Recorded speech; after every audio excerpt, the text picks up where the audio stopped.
kulanti wacan oo wanaagsan daawadayaal ku soo dhawaada qodobada wararka aan idin hayno waxa ugu doorkaroon habeennimadan caawa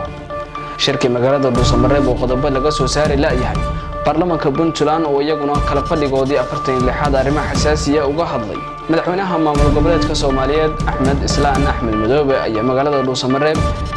kula kulmay xildhibaanada ka soo gala deegaanada Jubbaland qodobadaas iyo qodobo kale oo door la ayaad ku maqli doontaan warkayaga u diyaar garooba warkii oo fidsan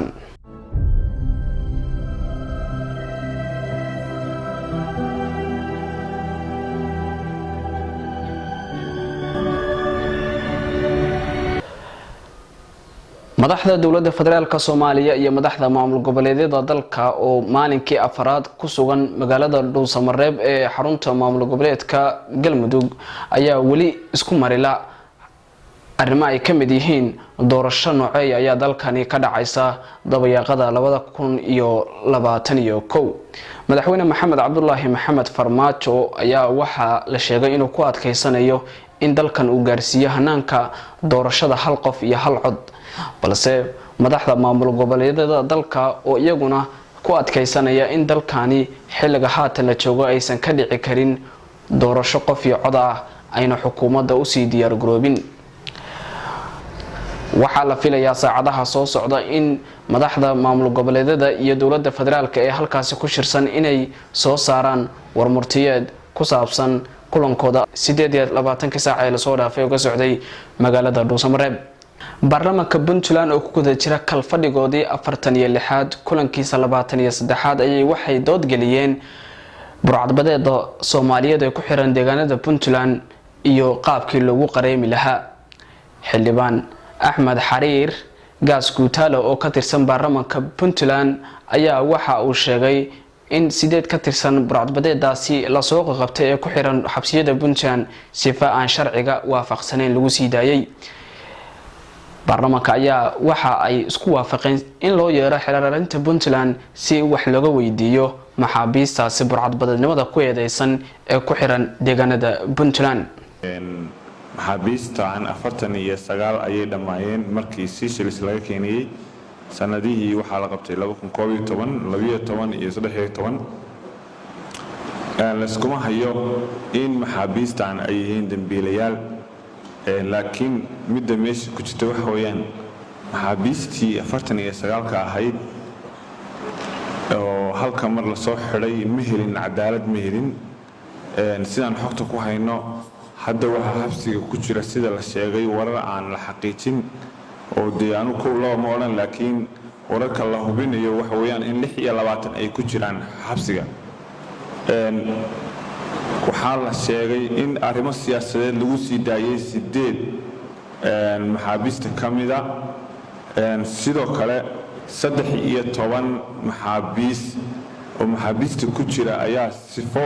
aan la hubin lagu sheegay in ay dhameysteen xukunnadii ay ku xukunaayeen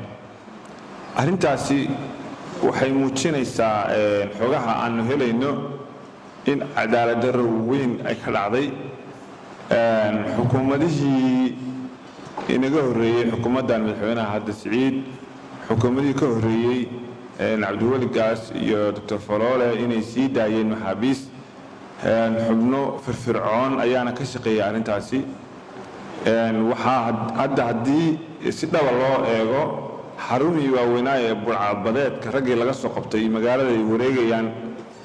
sida Garacad iyo Ey waxa weeyaan arrintan marka waxay u baahan tahay in si hoose loo eego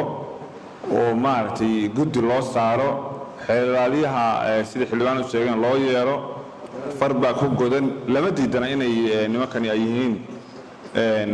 dambiilayaal laakiin dambiilayaal cadaalad darro lagu sameeyay mudanayaasha ka qaylanaya arrintaana waxaan u maleynayaa waa waxay hore uga shaqeeyeen marka anigu waxaan soo jeedin lahaa arrintan sharci ma aha in mudanayaasha ay ka doodaan yiraahdaan lagama hadli karo arrintan maxaabiista marka waxa weeyaan xogtu meel walba taalaa in la kala gudbay maxaabiistii oo cadaalad darro ay heshay oo la siyaasadeeyay ha la soo wada celiyo ama ha la sii wada daayo wax intaa ka dhexeeya ma jiraan. waxaan ku soo gabagabeynayaa arrintaa guddi in loo saaro kiiskii 49ka maxbuus waa in dib boorka looga jafaa qof walba wuxuu ku xidhan yahay lasdul taagaa xeelaalinta lala daba socdaa oo guddi baarlamaaniya loo saaraa haddii la sii deynayo iyo haddii xirnaanayaaba anigu xoogaal uma yihiin laakiin wax badan baan kala socdaa in la sii daayay oo xafiisyada la galaangalay oo cadaalad darro lagu sii daayay. marka intaasaan kusoo gabagabeynayaa. salaam allah. madaxweynaha maamul goboleedka Soomaaliyeed ee Jubbaland Axmed Maxamed Islaan Axmed Madoobe oo ku sugan magaalada Dhuusamareeb ee xarunta maamulka Galmudug ayaa xalay waxa uu kulan la yeeshay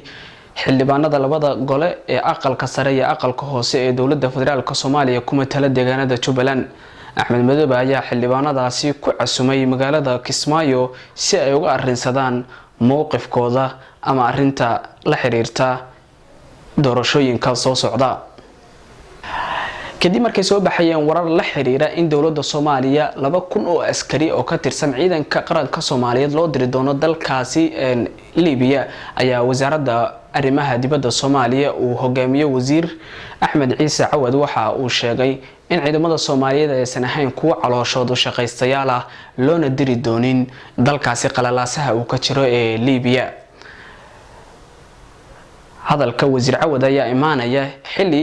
dowladaha Carabtu ay warbaahintoodu bumbuuninayaan in dowladda Turkiga oo kaashanaysa ciidamada Soomaalida ay halkaasi geyn doonto 2,000 oo ka tirsan ciidanka Soomaaliyeed. ciidamada BSF ta Puntland ayaa howlgal ay ka fuliyeen buraha calmiskeed ee gobolka Bari waxa ay sheegeen inay dileen 20 dagaalyahan oo ka tirsan ururka Daesh. waxa ay sheegeen in ay dileen sargaal ka tirsan kooxdaasi oo ajnabi ahaa waa sida ay sheegeen ciidamadaasi ee BSF ta Puntland. wardegdega xildhibaanada golaha shacabka baarlamaanka federaalka Soomaaliya oo u codeeyay wax ka bedelka sharciga xisbiyada siyaasadeed ee dalka waxa ogolaaday 137 xildhibaan waxa diiday 3 xildhibaan waxaana ka aamusay 2 xildhibaan oo ka tirsan baarlamaanka Soomaaliya. qodobka iyaga u dambeeya ayaa waxa uu noqonayaa in dowladda Soomaaliya ay maanta soo gabagabaysay imtixaanka shahaadiga ah ee laga qaado koonfurta Soomaaliya. imtixaankan ayaa waxa uu socday muddo 4 maalin ah waxaana ka socday deegaanada koonfurta Soomaaliya. guud ahaan waxaan intaas ku soo gabagabaynaynaa war wixii naga soo gaaray dalka daafaha dunida iyo caalamka. wararka iyaga haday idin dhaafaan waxaad ka dalacan kartaan barahayaga Facebook iyo YouTube. waad ku mahadsantihiin markaste daawashada iyo la socodka xogaha aynu halkan ku baahino.